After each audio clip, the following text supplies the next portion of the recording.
Stage one is anonymity. You want to be the invisible man. You hope no one will notice. Then you go into rooting for amnesia. If you don't remember it and you willfully don't remember it, maybe no one else does. Then you go into the madness of crowds. Yeah, I was wrong, but I wasn't the only one. And then in the era of Donald Trump, you hope the parade moves on. Luckily, I never got to the fifth stop, which was fake passport and leaving the country.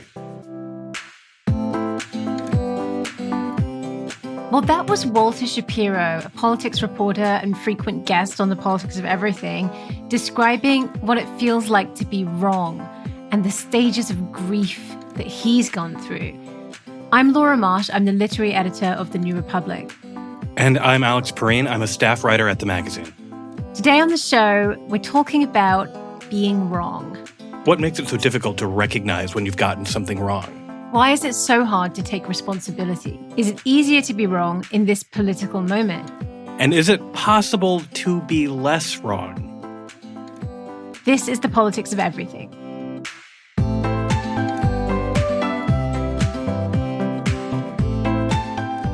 So the concept of being wrong about things in public has been on our minds lately. We've been doing this podcast for about a year, and looking back in review of that year, I think we painfully noted the things that we were very confident about at the time that we perhaps should not have been.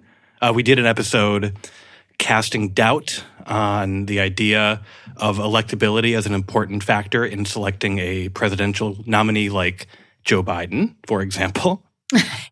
That one hasn't held up particularly well. We should clarify, we're not talking about things that required corrections here. We're talking about things that illuminate that your assumptions about the world may have been on shaky ground or incorrect. Right. I mean, like you go into something with a set of ideas about how the world works, and then something happens that proves that those ideas didn't describe the world accurately. We did an episode near the beginning of the pandemic about the inequalities that the pandemic was exposing and how people ideally should be able to go and protest. The basic premise of that was like demonstration and the protest as we know it cannot really happen in a pandemic world. And then what happened like a little bit after that aired? Just after that aired, there were huge nationwide and in fact international protests against police brutality that proved us wrong. Yeah, the pandemic turned out to be less of an obstacle to protest than your local police department, for example. And then more recently, we did an episode previewing the vaccine rollout. And while I think that it contained a lot of interesting information, and I certainly learned a lot doing it, do you think that it turned out in the end too sort of sanguine about how that rollout would go? Yeah, I think we were talking about what should happen so much that we actually didn't really get into a satisfying discussion of what was likely to happen. So with all that in mind, we decided to ask other people who had gotten things wrong to come clean, to explain themselves, to say why they thought they got things wrong. It turns out it's surprisingly hard to sort of track down a large number of people who want to talk about things that they got wrong that actually sort of matter and aren't like, I mispronounced something. Right. No, I mean, it's really uncomfortable to get things wrong, especially as what we're going to be asking people to do is not just talk about what they got wrong, but why, how does it feel, and how do you move on from that? I feel like these are really awkward questions to put to someone. So I will say it is to his credit that the first person we talked to, Walter Shapiro, who you've already heard from, he could not wait to address not just the worst mistakes he's made in his long career, but the most recent. Oh, it's not even close to the worst. Not even close. I mean, the record of error is so long that even to be most recent, it was probably, I underestimated in the pages of the New Republic, Trump's resistance to a democratic election. I really operated on the assumption that after a little Sturm und Drang, he would just pout in the White House and spend his time throwing the cable clicker at the way Fox News turned on him. I never expected that this would get to a level of madness that King George would envy, let alone the horrors of January 6th. Why do you think that you were inclined to believe that he would do that? I really thought that there was a limit even for Trump. I did not realize the degree to which this was the ultimate subterranean president. The other thing is, I was assuming that if there was no network projection for Trump, no maps filled with red states, that it would be impossible for him to claim that he had won. I was wrong. You were obviously far from the only person who got things about Trump wrong, because I think pretty much everyone has experienced that in the last 4 years. What do you think that we can take away from that kind of collective miscalculation? Humility, more than anything. I try to stay away from election predictions, even though I'm a political reporter. I don't always do it. But there's a sense of humility that anyone who makes any forecast about the future should couple with it. You say you try not to do electoral predictions, and I in the recent few years, have very much tried the same. Like, I don't like to write things that are like, here's who's going to win and why. Because obviously that's unknowable. But then your neighbor finds out what you do for a living. What's the very first question they always ask you? Oh, trust me, no one ever asked me, could you explain Joe Biden's foreign policy in depth? Yes. Yeah. I have one person who lives in my building in particular who spent a month every time I saw him asking me, who's Biden going to pick? Like, I'm not in Biden's inner circle. I have probably not much more information than you do on that. Do you think that it's become harder in the last 4 years to be right? Absolutely not, because the press has always been wrong. I had just finished a new book called Lost in a Gallop, which is about how polling has been consistently wrong in almost every presidential campaign dating back to 1936. Yet reporters totally worship at the shrine of the latest polls. We have always been, as a profession, grotesquely wrong. It wasn't that the night of 2016, election night, was a total aberration. It was par for the course. The only aberration is the result of the horrible presidency of Donald J. Trump. So the takeaway from Walter is that everyone has always been wrong, especially in these professions like journalism, where people have this specialized knowledge that leads them to think they know what's going on. People have just always been misinterpreting things and have always been wrong. Laura, what do you think? Sure, that seems clear to me. There's always going to be mistakes. There are always going to be errors in understanding. My question, I think, is it easier to be wrong when you're working in a really unpredictable and unstable political environment? Like, the last 4 years has seen so many departures from standard operating procedure, so many norms being broken.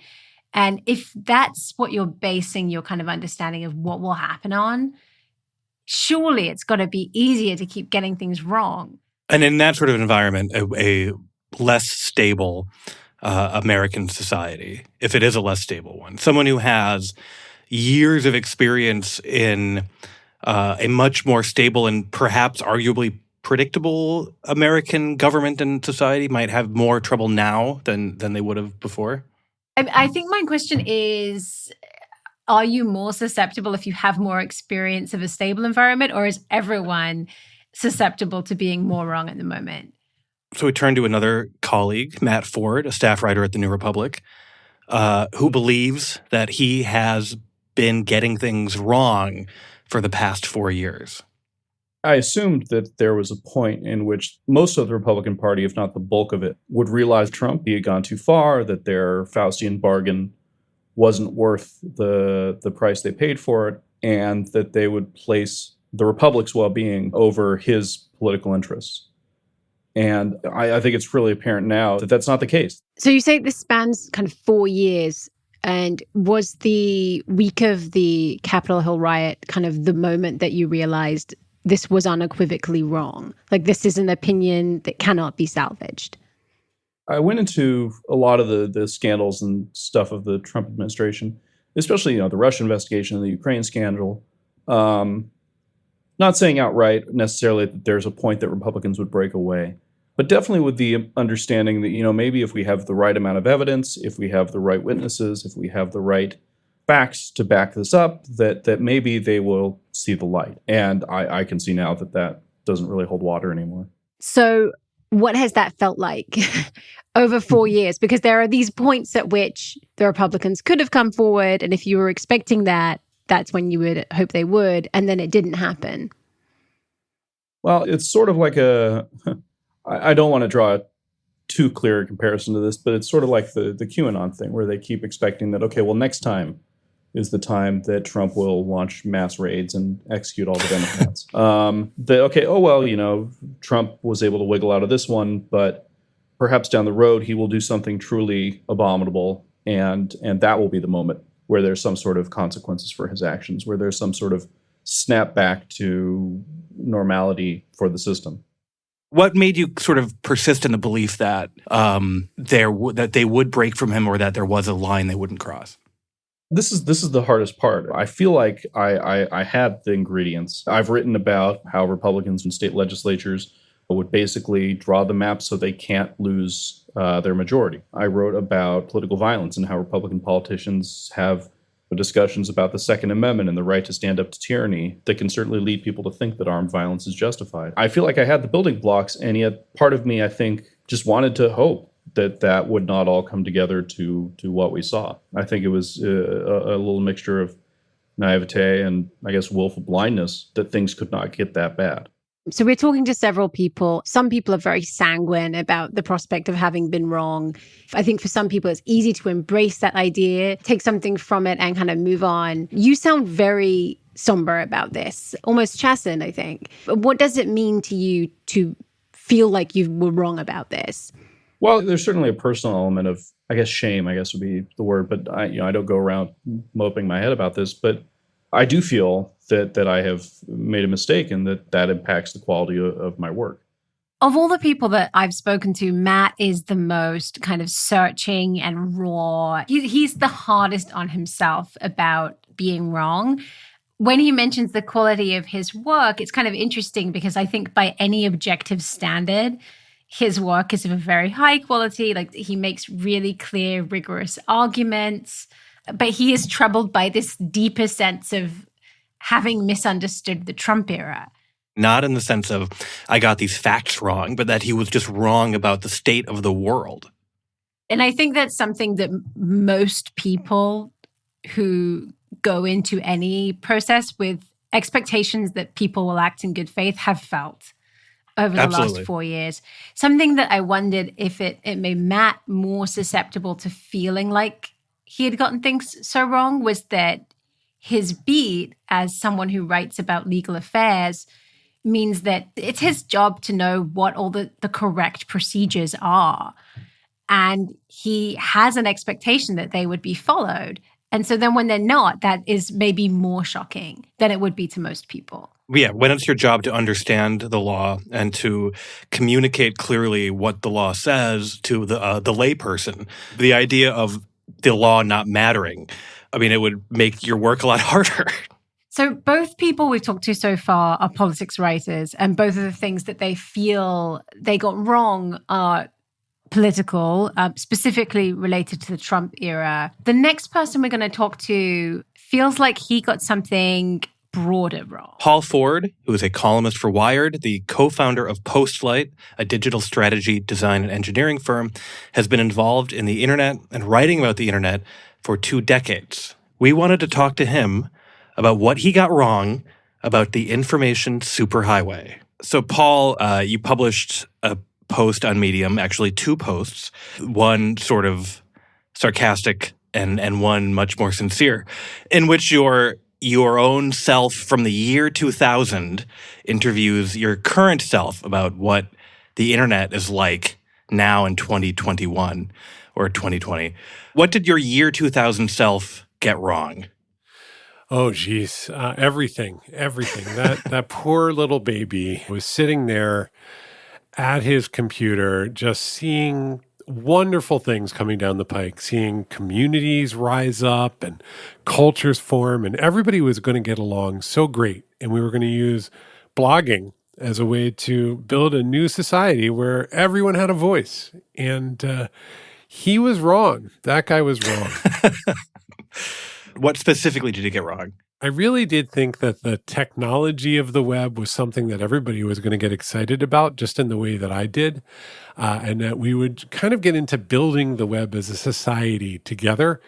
And I never realized that there were two huge forces out in the world. One is laziness. Just humans don't want to build their own publishing platforms, it turns out. And you can't blame them, right? Who would want to? And that was just being young and into the web and not understanding that my nerdy interests weren't shared by every other human being on Earth. And the other is I had no sense of how powerful a big digital platform could be.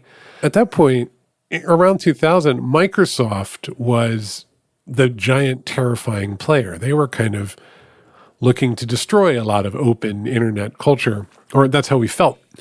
And so you're like, okay, well, they're the enemy, but the web is going to keep kind of eating away at them, and we're going to somehow build a new culture where all things are open and we can read ebooks on Project Gutenberg and so on. And so what did that leave out? It left out Amazon, and it left out Google, and it left out especially Facebook, just consolidating so much power. Never occurred to me because I'd never seen anything like that. When did you feel like the move away from the ideal was becoming apparent? What was sort of the first turning point when you felt like you might have been wrong? The problem is you don't ever get anything wrong all at once, right? So obviously you could see dystopian tendencies even in the earliest days. Like, people have been seeing problematic telecommunications issues forever. There's Lily Tomlin did an entire stand-up album about how the Bell telephone monopoly. She's playing as a switchboard operator. Switchboard operator, right. Yeah, and she's just kind of mocking the phone company for being a big monopoly that doesn't care about you, which, of course, then in '84, it's broken up. As far as I know, it's the only comedy album that's been made obsolete by monopoly law. Like, I don't think that happens a lot. But incrementally, what would happen is you would see it going wrong, but you'd actually, what I would tend to do is see it going wrong away from America. So there was a piece I wrote, it's like for the New Yorker's website, and this would be 2014 maybe, and it was when Turkey was shutting down parts of the internet, like shutting down Twitter. It was Erdogan. And I was like, hey, the big off switch is a fantasy, but really, can you imagine what would happen if somebody with fascist tendencies just really went to town on Twitter? They'd have a lot of fans, and they could really just do whatever the hell they wanted, and they wouldn't have the mediating influence of government or the media. They could just use Twitter to be fascist, and that would be bad, wouldn't it? And I no sense that Donald Trump would have 88 million followers. Like, it's actually always really easy to see the worst case scenario. It's actually much harder to see it close to home. And it's very unfair to bring you on for an episode about being wrong and you bring up something you were right about. Yeah, no, that's well, now that I'm a corporate leader, I'm much better at turning these things to my own advantage. I wanted to know, like, what are the assumptions you had that you think turned out to be incorrect? I mean, it's brutal, right? Because and this is the wrong audience for it, and I'm sorry, but it's the significance of good communication, of good writing, of good narrative. I really deep down believed that and it's just heartbreak, right? But good writing and good thinking could save the world. Mm-hmm. Yeah. And, but I mean, how's it going? What I remember being in that age is I didn't know why I didn't have power. I just knew I didn't have it. And that becomes a real puzzle. Like, why don't I have authority? I seem to be really smart. I have a degree in English literature. And yet there are people in politics who are able to make decisions about me, and I'm not able to make decisions about them. That seems incredibly unfair to me. I'm going to start a blog and write about going out to bars in Brooklyn, which will absolutely change this culture. And so, you're living in your world, and you've got a set of rules and ethos, and you aren't really participating in the big world. You're living in a scene, and that, I think that the power of the scene, especially when you're a little bit younger, it just seems like it's the whole world. But what you don't you don't realize just how many people completely don't share your point of view, or who don't share your values. I think that's actually important, right? Because that's the sort of attitude that 2000 attitude was like, if we democratize everything, it will turn out there will be a sort of groundswell of people who broadly share my values. Well, and it's free speech, right? You're nailing it. It's we're all going to come together, and more communication will be better. And look, everybody knows it. Like, it didn't work. It's interesting talking to you about this kind of 20-year span, because a lot of the people we're talking to, they've been wrong about something, but maybe they realize that 6 months down the line or a year down the line. And with you, it has been over your whole adult life. Paul, you were incredibly wrong. So my question is, how much of the sense of being wrong is based on the subject itself? Because this is something that most people were wrong about, how the internet was going to turn out. And then how much of it is the wisdom of age versus the idealism of youth? That's the tricky one. I think it's a lot of the latter, right? Like, I think that, first of all, I mentor and work with people who come across the technology industry and they say, boy, I would like some of that economic opportunity. I would like to learn some of those things. I'd like to participate. And I love working with people like that, and they find wonderful things to be excited about. And so those people are really excited and motivated by tech, and it's still a lot of puzzles to solve, and they're figuring out culture as they go along. So is their experience not valid because things are weird and ugly? No, I mean, we knew who the enemies were back then, and it's kind of like power consolidated. What I didn't realize, and I think this is where age, I don't actually blame the internet. I don't blame even like a Facebook, right? Like, I feel that certain people are around, they come up with ideas, they centralize, enormous amounts of power and revenue come to them, and then the ethics don't scale. Like, ethics don't actually, the commonly understood ethics don't scale unless you have frameworks like literally, and now we're talking about institutional frameworks, things like governance and law that allow you to have frameworks for evaluating, how people are performing ethically and punish and reward accordingly.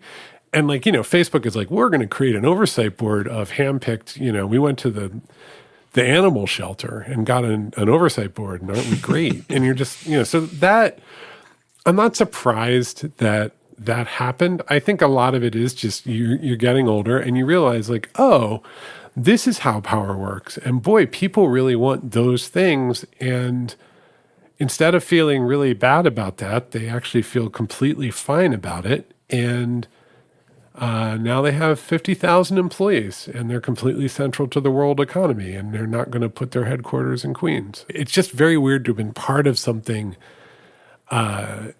that then later became the economy. Like it's like literally it's like if you were into a band and you're like, wow, they're good. They've got 2 guitars and I don't know, that vocalist, right. She's amazing. And then like 20, 30 years later, they literally run the world economy. And you're like, right. Wow, they were just a weird indie band. Like, that's strange. Facebook's an interesting example because Jeff Bezos just stepped down as CEO of Amazon. Facebook is the last one with the founder still running it. But Mark Zuckerberg talks still in 2021, when asked like what the point of Facebook is, still talks a lot like 2000 Paul. He's like, the point of Facebook is we're bringing everyone together. Man, it worked out so good for that guy, as far as you can tell. Right? Is he being completely cynical? Do you No. you don't think so? No. I mean, he's in a world in which billions of people love his free service. He gives hundreds of millions of dollars away, and people in government are very critical. It's annoying. You got to go sit on a cushion. But for the most part, he works with really smart people, and they do really important work, and it scales well. And then they release the new products, and everybody hates them in the press and the government, but the users love it. And who are you going to go with, right? So let them yell.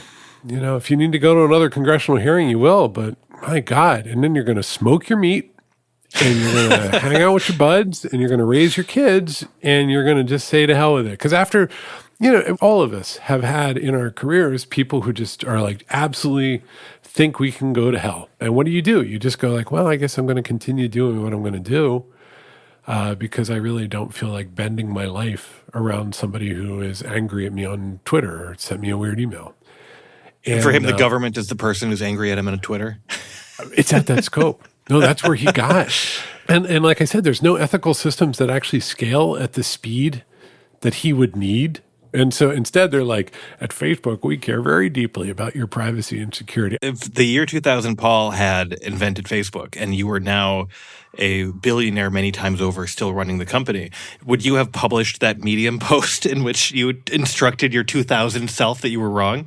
Absolutely not, man. See, and I don't think that if I'd been in that position and I'd found that success, I mean, I'd love to think I would have made better decisions, but I don't know if I would have. Like, if I gave either one of you 1 billion people, just here's 1 billion people, and they're going to give you little incremental amounts of money, and you're going to charge advertisers for that. We figured that out. And by the way, the people who gave you the money to support this, they really want you to do this, right? And you're like 22 years old or 25 years old, what are you going to do? Right? And and this is not that we should wake up and be like, that Mark Zuckerberg, he's a great guy.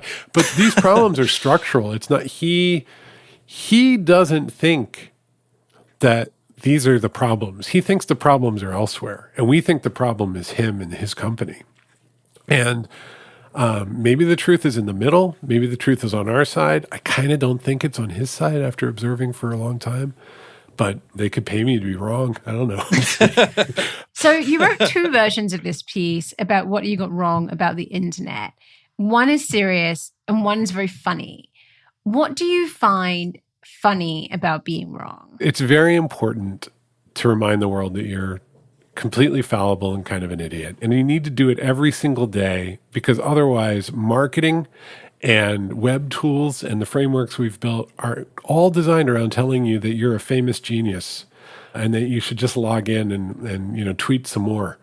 But the truth is you're an idiot. And if you went away, nobody would care. For real. Look at Donald Trump. His Twitter account left and it was like 35 minutes. And then everybody just got back to Twitter just posting. moved on. Yeah. They were like the most important Twitter account in the world gone. And it was like 90 minutes. And people were like, this cat is ridiculous. And that was it. So you might as well prophylactically mock yourself because the world doesn't care.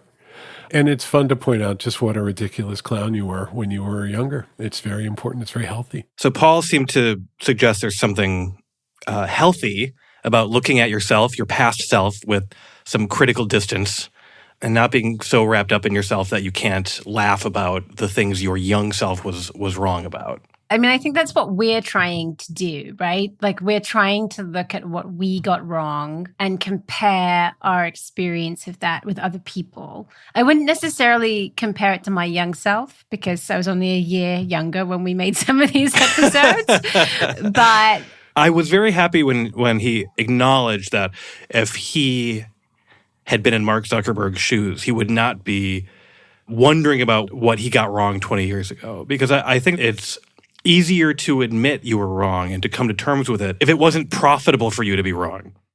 Right. I think that one of the hardest things about recognizing a mistake is if there's a really strong incentive for you to keep thinking that you got something right, you're not going to be as likely to turn around and say, I was wrong. Let's talk about all the ways I was wrong. Right. So the next person that we talk to, Carol Tavris, is actually an expert in this phenomenon. She's a social psychologist. She wrote a whole book about cognitive dissonance with Elliot Aronson. It's called Mistakes Were Made, but not by me. We'll be back after the break.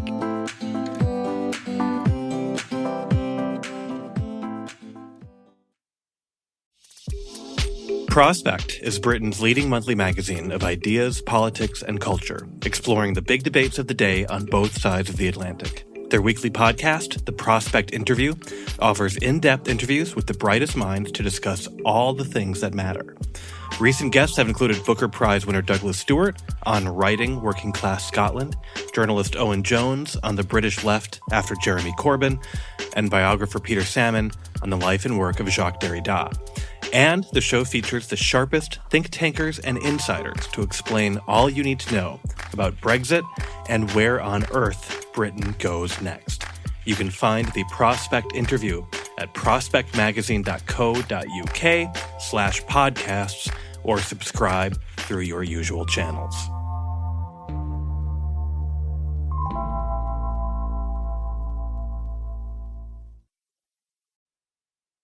The uncomfortable feeling we have when our beliefs, a practice that we've done in work or life for many years, and suddenly we're confronted with evidence that we're wrong, that our belief is past its shelf life, that this practice that we're doing in our work is out of date. That discomfort between the feeling, I am a good, smart, competent, kind person, and now you are giving me evidence suggesting that I'm not smart, not competent, not kind, that I hurt somebody else, that I'm bloody wrong, that is cognitive dissonance. And it's really uncomfortable. The social psychologist who invented this theory many years ago, Leon Festinger, said, it's as uncomfortable as being hungry or thirsty. And we are motivated to reduce that discomfort. Now, we could do it by saying, oh, thank you so much for this wonderful evidence that I just did something foolish, wrong, and stupid. Or we can say, I would rather preserve my belief that I'm smart and competent and tell you where you can go with your stupid study. That's the direction most people take, of course. So the natural reaction is to continue to believe you're right, just dismiss the evidence that contradicts that as sort of a blip, and then we can still continue living in this world where we're basically right about the way things were going. Exactly. Here's the thing. What's most crucial is our beliefs about ourselves. If I see being a skeptic or a scientist is central to my identity, and now you tell me that I've actually jumped onto some belief that is foolish, that I was gullible, that I didn't wait to get the evidence, I'm going to really feel uncomfortable about that. If you challenge me on something that is not important to my self-concept, I'm more willing to say, oh, thank you so much for that information. Once we have a belief, cognitive dissonance sees to it that we only look for evidence that supports the rightness of that belief. And we minimize, forget, trivialize, ignore, overlook anything that is discrepant with our belief. That's how we can keep on a path of belief, even as we march over a cliff. When we were looking for guests to come on the show and talk to us about things they were wrong about, there were lots of people we wanted to talk to who said, I'm so sorry, I haven't really been wrong about anything, so I can't come on your show. How uncommon is cognitive dissonance? Cognitive dissonance, I should say, there have been literally thousands of experiments since this theory was first promulgated. And the fascinating thing about it is how non-obvious it is. That is, it's understandable if somebody makes a mistake and they know they've made a mistake to lie about it to other people, to avoid penalties or divorce or going to prison. What cognitive dissonance shows is this is the mechanism that allows us to lie to ourselves, to keep on doing something or believing in something without pausing to think twice that it might be time to rethink it. That's how universal this phenomenon is. The content of what we feel dissonance about will vary, but the mechanism is universal. And so the question is what people do to reduce the dissonance. Most people reduce dissonance by denying the evidence, or we leap to a judgment about somebody. And then once we've made a judgment, some sensational case in the news, the behavior of a loved one in our lives, we then begin to justify that belief, that decision we made, and then we don't look back. And that's how we can move very far along a path of a bad, wrong, out-of-date belief. You referred to experiments there earlier, and what you're describing sounds, because of the nature of it and the self-deception involved, quite hard to identify. So how do you measure it? Well, one of the most famous studies that my co-author and dear friend Elliot Aronson did many years ago. It was called Severity of Initiation on Liking for the Group. So the idea was, we were all governed by behaviorism. Why would anyone subject themselves to pain and discomfort if they didn't have to? He set up a beautiful experiment in which some of his students had to go through an embarrassing, painful, difficult task to be admitted to a group that was then going to be discussing sexual behavior. And the control group just had to do some boring task that was not involving in any way. And now both groups listened to an alleged recording of participants of the group, and that is the most boring discussion about sex it could possibly be. But the people who went through the embarrassing initiation liked the group more and were more eager to join it than the control group. Really, the reason for such practices as hazing and harsh discipline for admission to a group, what happens is people don't say to themselves, well, that was stupid. I just spent all this time freezing in the cold and drinking a gallon of alcohol in order to join this group. What am I doing? I'm an idiot. No one wants to think they're an idiot, that they spent time, money, and effort on something that was not worth doing. And indeed, what you see in study after study after study is people find mental ways of justifying what they did, even when the outcome wasn't demonstrably worth it.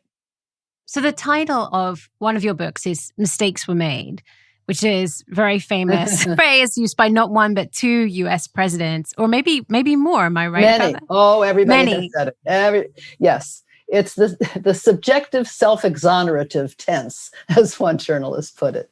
Yes, mistakes were made. I didn't do it. The rest of the title of our book is Mistakes Were Made, but not by me. That is the point. So that's kind of a halfway house towards admission that you were wrong, right? If you say mistakes were made, you are acknowledging something wasn't right here. It feels bad to say, I made that mistake, especially if you're a head of state and the thing that you made a mistake about could be, as significant as a decision to go to war. Exactly. But look, let's clarify here. There are reasons that people will say mistakes were made, but not by me, if they know the payoff is going to be they'll be voted out of office, or they'll lose somebody's respect, or they'll have to pay a fine, or their spouse will leave them. That would be the reason to deny responsibility. But the other main one is you don't really believe you did anything wrong. You're accusing me of sexually harassing somebody. I don't think it was really harassment. Please, no big deal. So occasionally I feel like you will meet someone who is exceptionally willing to own up to being wrong. These kind of open characters who almost enjoy saying, wow, I was entirely wrong about this huge theory I had. And they almost find it interesting. How do you think someone gets to that stage where they are acting in a way that's pretty untypical? That's true. That is, of course, the way scientists are meant to think. That's what the scientific method is. And people like the people you're describing feel that they have learned something from a hypothesis that turns out to be wrong. Of course, we must have beliefs and convictions that we cling to. They give our lives color and meaning. But the goal is to hold them lightly enough so that if you get evidence that it's time to let them go, you're able to do that. Do you think that at certain moments in history and under certain political conditions, it's harder to get things right, or that cognitive dissonance is more common? Do people experience more cognitive dissonance in a time of upheaval? Well, that is an interesting question. You can't speak about people having more or less cognitive dissonance, though.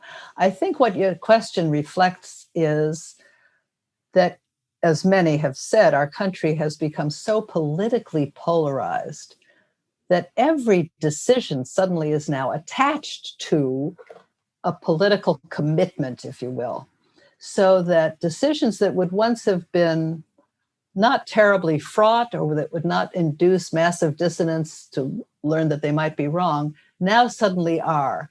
So is what you're saying here, what's most important in recognizing that you're wrong? It's not necessarily the content of the belief that's being disrupted, but it's just how high the stakes are. Yes, Yes, exactly. How high the stakes are and how central it is to your view of yourself. One of the rioters at the Capitol, standing there with his identification, speaking to a reporter and, clearly identifiable guy. And the reporter says to him, "What's your name?" And he says, "My name is John, but I'm not going to tell you my last name. Do you think I'm dumb?" Okay. Now, but do you see the point? Do you think I'm dumb? This is the central thing that keeps people attached to their beliefs.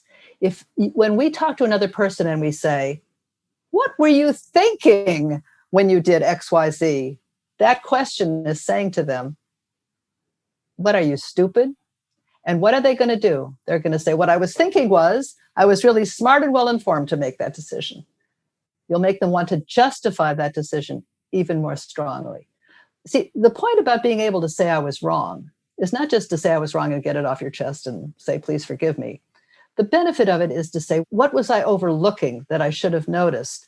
What kind of evidence was I ignoring? As Eliot always says, what did I know at the time I made that decision that I didn't want to know? Great question. So what were we overlooking that we should have noticed over the last year? Well, I think having talked to all of these people and having talked with Carol, my feeling is not that there were major facts that we were not taking into account. I think my feeling is that when we did an episode that ended up feeling like it was overtaken by events, it was just because we emphasized the wrong things.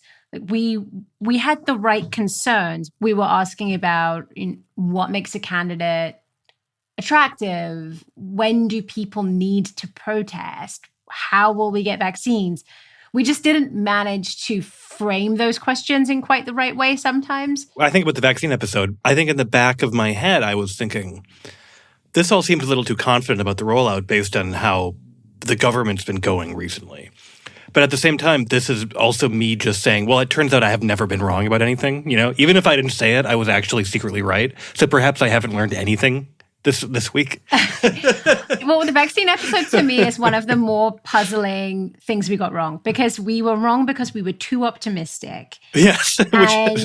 Anyone who knows us, I think, would be surprised by that. Right. From all of my conversations with you about the handling of the coronavirus pandemic by, say, the governor of New York State, where we live, have not been optimistic at all, have been very attuned to the ways in which government has not done a great job. And yet we didn't really talk about that a whole lot in the episode. I think it would have been a much more accurate picture of what we could expect if we had talked more about who is going to be rolling out the vaccine, like what to expect from the leaders that we know are in charge of this. I liked Carol's point about when you ask someone, what were you thinking when you did this thing you got wrong? That effectively what you're asking them is like, why did you do this stupid thing? And no one wants to admit they did a stupid thing. So this is why I'm like trying to figure out if my own self-critique of the sort of questions I didn't ask, is that me saying like, oh, I should have done that better? Or is that me just saying like, I actually wasn't stupid at the time. I should have known better.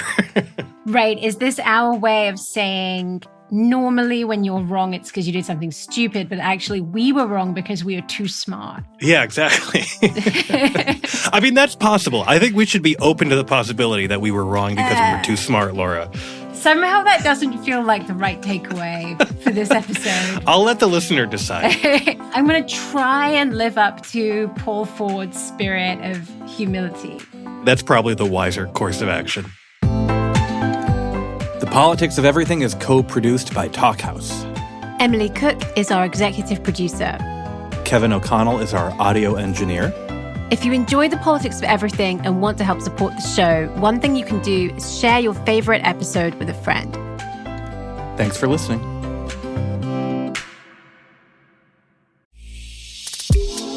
To follow more political and social commentary by some of the country's most acclaimed independent journalists, subscribe to The New Republic with our special offer. Get 3 months of unlimited digital access for $5. You can take advantage of the deal at tnr.com/special offer.